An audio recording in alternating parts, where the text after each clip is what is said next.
বলতে পারে না, তাদেরকে টাকা পয়সা ধন সম্পদ দিয়ে তারা কখনো ঈমান বিক্রি করবে না। তারা যে ঈমানের উপর অটল, জীবন চলে যাবে তারপরে ওই ঈমান থেকে চুল পরিমাণ এদিক সেদিক হবে না।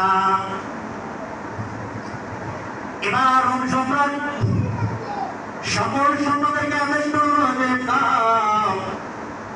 মুসলমানের একটা দল আসবে, তোমরা তাদেরকে বন্দী করে রেখো, তাদেরকে জেলখানায় ভরে রাখো, কিন্তু আমি আজকে দেখবো তাদের ঈমান কি পরিমাণ পাকাভুক্ত, তাদেরকে আমি পরীক্ষা নেব যে তারা কি পরিমাণ দুনিয়ার মধ্যে সততার সাথে চলে, নবী আদর্শে চলে, তারা আমি আজকে পরীক্ষা নেব। এবার সকল মুসলমানদেরকে হাতে শিকল লাগাইয়া জেলখানার মধ্যে বন্দী করে রাখলো। রোম সম্রাট আদেশ করলো যে শুনে আসো, এই কাফেলার মধ্যে লিডার কে, আমি কে? সৈন্যরা যখন এসে বলল তোমার এই কাফেলার মধ্যে আমির কে, লিডার কে? সামিয়া জবাব দিল আমাদের লিডার আব্দুল্লাহ বিন হুযাইফা রাদিয়াল্লাহু তাআলা আনহু। এবার তাকে ডাকা হলো, রোম সম্রাটের কাছে নিয়ে আসলো।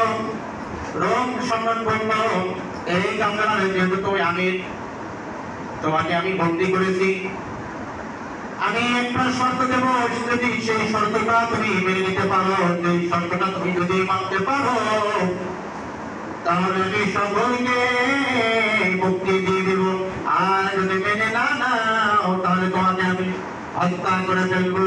নাউযুবিল্লাহ। তাকে ডাকা হলো, রোম সম্রাটের কাছে নিয়ে আসলো।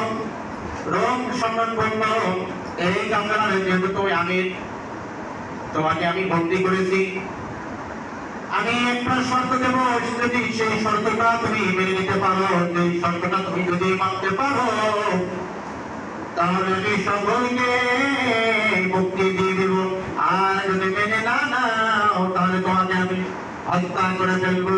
নাউযুবিল্লাহ। এবার আব্দুল্লাহ বিন হুযাইফা রাদিয়াল্লাহু তাআলা আনহু বলল এই শর্ত? রোম সম্রাট বলল যে আমার একটা মেয়ে আছে, সেই মেয়েকে তোমাকে বিবাহ করতে হবে, আর যখন তুমি বিবাহ করবা আমার এই রোম সম্রাট, আমার এই যে রাজত্ব আছে, আমার যে জায়গা জমি আছে, আমি তার অর্ধেক তোমার নামে লিখে দেব, তুমি যদি আমার মেয়েকে বিবাহ করো। হযরত আব্দুল্লাহ বিন হুযাইফা রাদিয়াল্লাহু তাআলা আনহু মনে মনে ভাবতেছে বাদশা কত সুন্দর প্রস্তাব করেছে, কিন্তু সে তো জানে না আমার কাছে এগুলো জানা। তারপরে বলল আব্দুল্লাহ বিন হুযাইফা রাদিয়াল্লাহু তাআলা আনহু, বাদশা আমার একটা শর্ত আছে। রোম সম্রাট বলল তোমার কোনো শর্ত নাই, আমি যা শর্ত দেব তোমাকে তাই পালন করতে হবে। এবার আব্দুল্লাহ বিন হুযাইফা রাদিয়াল্লাহু তাআলা আনহু বলল বাদশা বলেন আপনার কি শর্ত? যখন বলল আমার মেয়েকে বিবাহ করতে হবে, যদি বিবাহ করো তাহলে আমি